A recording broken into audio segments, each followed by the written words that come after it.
Hello दोस्तों, good morning. तो आज हम डीसी जनरेटर में नेक्स्ट टॉपिक क्या पढ़ेंगे? Demagnetising effect. ठीक है, हमारा डीसी जनरेटर चैप्टर चल रहा है जिसमें अपना नेक्स्ट टॉपिक क्या है, डीमैग्नेटाइजिंग इफ़ेक्ट क्या है। ठीक है, तो ये जब मुख्य फ्लक्स में कमी आती है ना, जनित्र, तो ईएमएफ क्या करेगा, कम बनाएगा। तो जब जनित्र कम ईएमएफ बनाएगा, है ना, जब मुख्य फ्लक्स में कमी आएगी तो जनरेटर जो होगा तो वोल्टेज क्या करेगा, हमारा कम बनाएगा।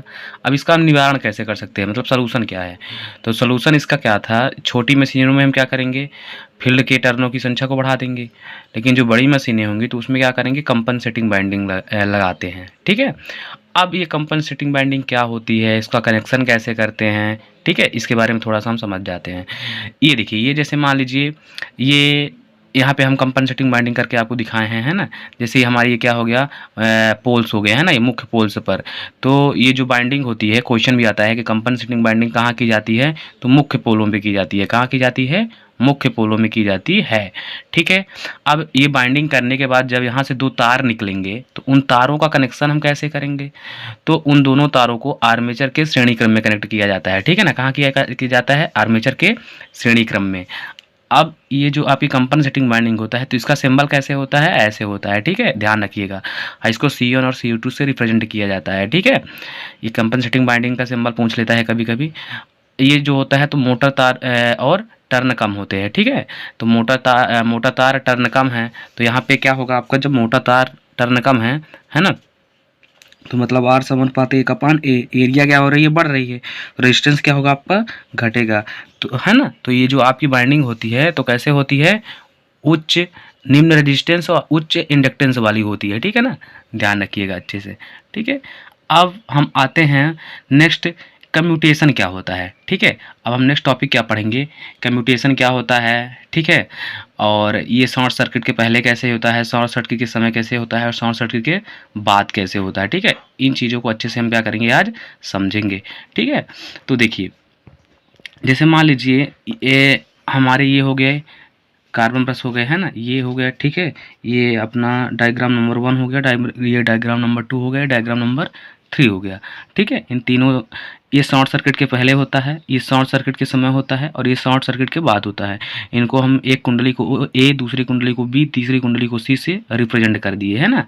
ठीक है, अब देखिए यहाँ पे क्या होता है, यहाँ पे ऐसे होता है कि अगर हम पहले नंबर को लेके चलते हैं, ठीक है ना, तो ये कुंडली बी और सी, है ना, ये कुंडली बी हो गई और सी है। इस समय हम ब्रश यहाँ लगा दिए हैं, इस समय जो धारा होगी तो कुंडली बी और सी से मिलेगी, है ना, यहाँ पे आपको दिख रहा है ना, ये जो धारा होगी तो किस कुंडली से मिलेगी, बी और सी से मिलेगी। ठीक है, तो आई इससे आएगी, आई इससे आएगी, तो आई आई मिलके कितनी हो जाएंगी, यहाँ पे आउटपुट पे 2i हो जाएंगी, है ना, क्या हो जाएगा, 2i। अब कम्यूटेटर जब आपका घूमेगा तो ब्रश तो वहीं रहेगा, है ना, ब्रश तो घूमता नहीं है, ब्रश तो वहीं स्थिर रहेगा। ठीक है, तो कम्यूटेटर मतलब कि कम्यूटेटर जब घूमेगा तो ब्रश वहीं रहेंगे, है ना, और कम्यूटेटर ऐसे घिसेगा। ठीक है, अब सेकंड में मान लीजिए, अब मान लीजिए कुंडली बी शॉर्ट हो गई। ठीक है, हम किसको सेकंड नंबर में किसको शॉर्ट कर दिए, कुंडली बी को। तो जब कुंडली बी शॉर्ट होगी तो इस समय कुंडली ए और सी से, है ना, धारा की डायरेक्शन आएगी। तो यहाँ पे एक 1i इससे आएगी, 1i इससे आएगी, तो यहाँ पे कितना मिलेगी, बाहर 2i मिलेगी, है ना। अब हम डायग्राम नंबर अगर 3 में देखते हैं तो यहाँ पे अगर हम इस कुंडली को शॉर्ट करते हैं तो ए व बी चालक से करंट क्या होगी, हमें प्राप्त होगी, है ना।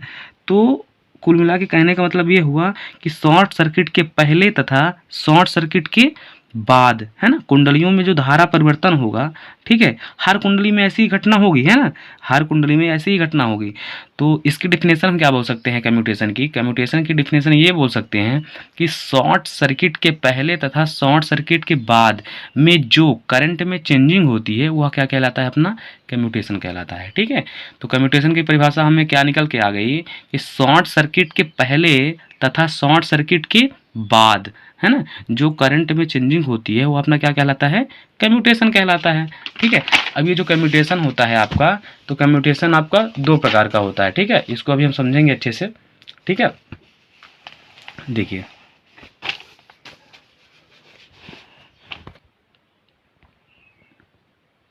अब यहाँ हम समझते हैं कि देखिए अब यहाँ पे क्या होगा, अगर धारा में चेंजिंग हुआ है, ठीक है ना, धारा में क्या हुआ है, अगर चेंजिंग हुआ है तो यहाँ पर बैक ईएमएफ बनेगा, है ना। तो इस कुंडली में जो करंट बाहर निकलेगी, है ना, इस कुंडली से मतलब कि आउटपुट पे जो करंट आपकी बाहर निकलेगी उसमें क्या आएगी, कमी आएगी, है ना, पहले की अपेक्षा तो कमी आएगी ना, ठीक है। तो उस समय इसमें कमी आएगी। ब्रश को तो जितनी बाहर पहले से मिल रही थी उतनी ही चाहिए, तो ये नेक्स्ट वाला होगा, है ना, आगे वाली, तो ये पास वाली कुंडली से आई खींचने का क्या करेगा, प्रयास करेगा, है ना।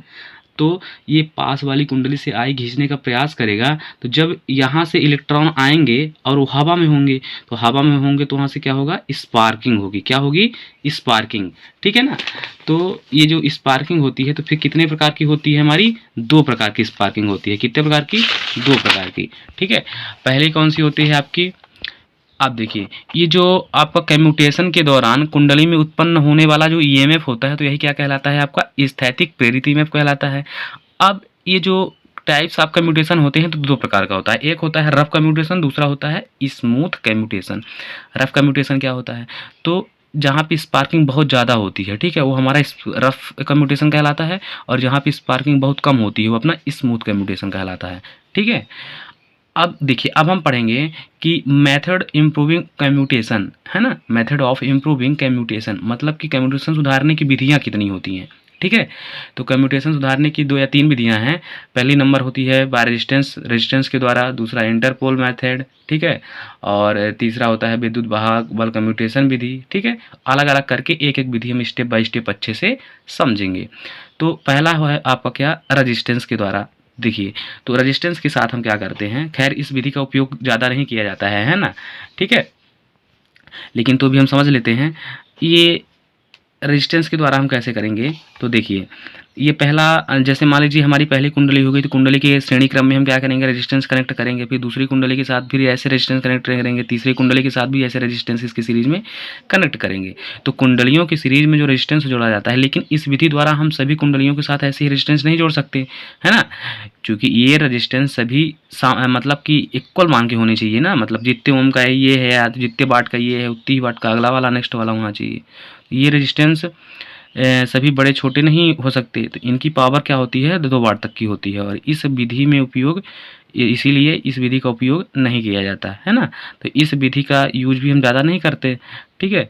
अब नेक्स्ट टॉपिक में हम क्या पढ़ेंगे, इंटरपोल मेथड। इंटरपोल मेथड क्या होता है ना, सबसे इंपॉर्टेंट यही होता है इंटरपोल मेथड, एग्जाम में यहाँ से क्वेश्चन आते हैं, ठीक है।